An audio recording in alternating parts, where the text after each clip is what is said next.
যদিও বাংলাদেশের যেই সহিংসতা বা নির্মমতা ছিল ২৪-এ সেটি পার্শ্ববর্তী যে দুটি উদাহরণ শ্রীলঙ্কা কিংবা নেপালের তুলনায় অনেক বেশি এখানে হয়েছে, সেটিও সত্যি। কিন্তু তারপরেও যদি ধরি সরকার পতনের যে ধারা তিনটি দেশেই প্রায় একই রকম ছিল, কিন্তু বাকি দুটি দেশেই পতিত দলটি নির্বাচনে পার্টিসিপেট করেছে পরবর্তী নির্বাচনে। বাংলাদেশেই তাদেরকে বাইরে রাখা হচ্ছে বা হয়েছে কেন?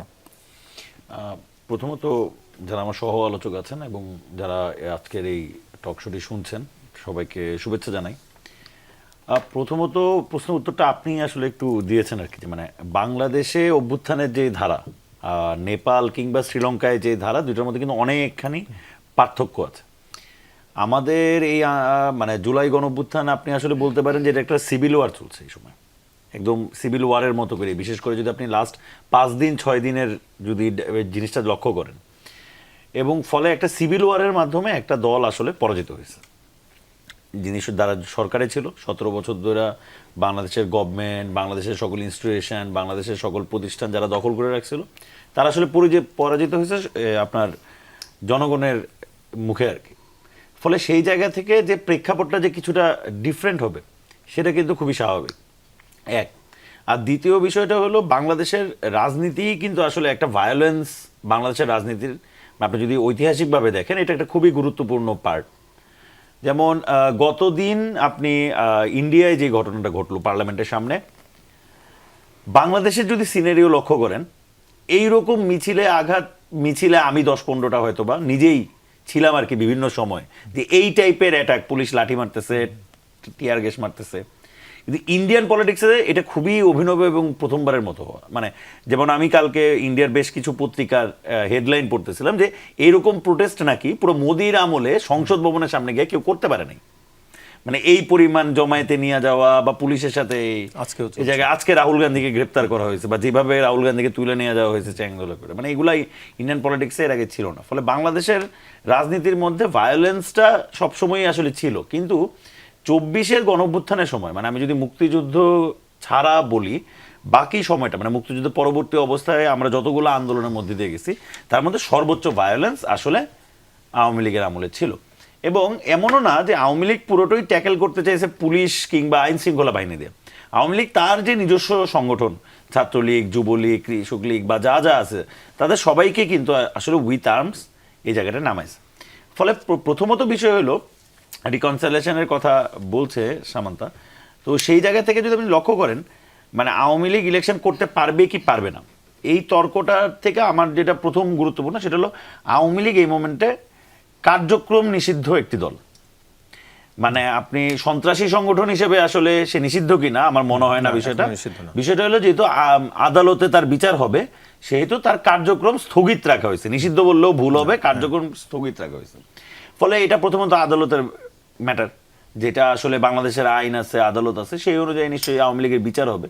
বিচার হওয়ার পরে সেই ভার্ডিক্ট অনুযায়ী সে যদি ইলেকশনে ফিরতে পারে কোনো এক সময়, সেই ভার্ডিক্টগুলো মাইনা নেওয়ার মাধ্যমে, তাহলে সেটা ওই সময়ের পরিস্থিতিতে হইতে পারে।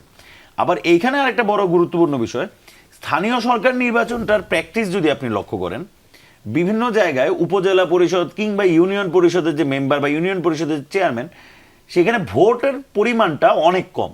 দেখা যায় যে আপনি কেউ যদি 2000 ভোট পায়, তাহলে আসলে সে ওই ইলেকশনটা জিতেও যেতে পারে, ইউনিয়ন পরিষদ চেয়ারম্যান ইলেকশন। ফলে এই ইলেকশনগুলো অনেক বেশি হয় হইলো পরিবারকে কেন্দ্র করে, কার গোষ্ঠীতে কত ভোট আছে, ওই গোষ্ঠীর একজন ক্যান্ডিডেট দাঁড়ায়। সো দেখা যায় যে ওই একই গোষ্ঠীরই একজন আওয়ামী লীগ থাকেন, একজন বিএনপি থাকেন, আবার কেউ কেউ জামাতও থাকতে পারেন। কিন্তু এবং এই ইলেকশনটা যেহেতু অনেক বেশি লোকাল পাওয়ারের সাথে যুক্ত, একদম গ্রামের জমি, গ্রামের বাজার, এইসবের সাথে যুক্ত এবং স্পেসিফিক জায়গায় সুযুক্ত। ফলে এইখানে আপনি আসলে যদি কেউ আওয়ামী লীগের মানে কি বলে আপনার পদধারী নেতা না হন, তাহলে তাকে আসলে আলাদা করাটা খুবই কঠিন। এটা আপনি আলাদা করতে পারবেন না। সাপোজ মনে করেন কোনো এক গোষ্ঠীতে আওয়ামী লীগের নেতা ছিল, ওই গোষ্ঠী যদি সিদ্ধান্ত আমি ইলেকশন করব, সে না কইরা তার 3 নাম্বার চাচাতো ভাই ইলেকশনে দাঁড়ায় ইলেকশন জিতে যাবে, এরকম ইলেকশন আপনি যদি গ্রামে দেখেন, উপজেলা বা ইউনিয়ন পরিষদ ইলেকশনে মেজরিটি সময় যারা ইলেকশনটা জিতে তারা আসলে এই টাইপের ক্যারেক্টারগুলো আসলে জিতে। ফলে আপনি এখানে আলাদা করে খুঁজে বের করতে পারবেন না যে এটা আওয়ামী লীগ ফ্যামিলি থেকে আসছে বা বিএনপি ফ্যামিলি থেকে আসছে। সো এই জায়গায় এবং আরেকটা গুরুত্বপূর্ণ বিষয় আপনি লক্ষ্য করবেন যে আওয়ামী লীগ আমলে স্থানীয় সরকার নির্বাচনে কিন্তু বিএনপির থেকে ভালো রেজাল্ট হলো জামাতের। জামাত কিন্তু ইলেকশন করছে, জামাত নিষিদ্ধ, জামাতের মার্কা নাই, কিন্তু স্থানীয় সরকারে বিএনপির থেকে কিছু যখন বিএনপি করছে, বিএনপি না করলে স্বতন্ত্র কইরা তারা কিন্তু ইলেকশন জিতছে। ফলে আপনি এখানে আওয়ামী লীগের কোনো ক্যান্ডিডেট স্বতন্ত্র হয়ে আইসা কোনো পার্টির নাম না বইলা যদি জিতে, এটা তো আসলে অবাক হওয়ারও তেমন কোনো বিষয় নাই আর কি। সো কারণ এখন যেটা সবচেয়ে বেশি জরুরি, এরকম আপনি প্রত্যেকবার একটা ইলেকশন আসবে, ইলেকশনের আগে আপনি বলবেন আওয়ামী লীগ থাকলে করবো না, আওয়ামী লীগ থাকলে, এটা তো আলাপ না। আলাপটা তো হইতে হবে পার্লামেন্টে যে আমার কোর্ট সে আসলে কতটুকু আগাইলো, কারণ ফয়সালাটা তো সে শোনাবে, না, সে যেই ফয়সালাটা শোনাবে সেই অনুযায়ী বাংলাদেশের পরবর্তী সময়ের যে রাজনীতি দ্বিতীয় কথা হচ্ছে যে এই সিদ্ধান্তটির এখতিয়ার কি জনগণের কিনা, ভোটারের কিনা, যে ভোটার সিদ্ধান্ত নেবে সে কাকে ভোট দিবে, আপনি আটকে দেওয়ার আসলে কি? প্রথমত বিষয় হলো যে ভোটার সিদ্ধান্ত নেওয়ার মতো সিচুয়েশন বা ম্যাচুরিটি তো আসলে বাংলাদেশের নাই। এটা তো আমরা মনে করেন ৭১ পরেও আমরা কিছু করতে পারি নাই, আমরা জুলাইয়ের পরেও যে আসলে কিছু করতে পারলাম না, কারণ বাংলাদেশের যে রাজনীতি, সেই রাজনীতিতে আসলে জনগণটা অনেক বেশি প্রতীকী। নেতারা যখন বক্তব্যে বলে জনগণের জন্য, জনগণের জন্য, ফলে আপনিও লক্ষ্য করবেন যে এখানে তো আসলে কেউ বলতে পারবে না যে জুলাই সনদ বলেন সেটার যে মানে ভেটিংটা কই হয়েছে, এটা যে হ্যাঁ না ভোটে গেছে, জনগণের কাছ থেকে আপনি কোনো মতামত নিছেন, নেন নাই তো। আপনি পুরো জুলাইয়ের পরে পুরা জনগণের যত রকমের এজেন্সি, পলিটিক্যাল এজেন্সি, সেগুলোকে বাতিল করে দিয়া আপনি যমুনার পাশে একটা স্টাবলিশমেন্ট আরেকবার কিভাবে ভাগ বাটোয়ারা হবে সেটার মিটিং করছেন।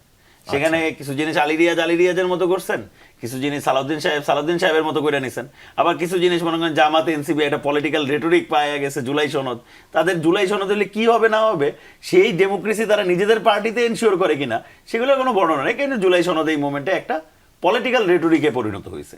কিন্তু আসলে দেখেন আমাদের যেটা গণতান্ত্রিক রূপান্তর হওয়ার কথা ছিল, যেটা আমরা স্বপ্ন দেখছিলাম, সেটা তো হয় নাই।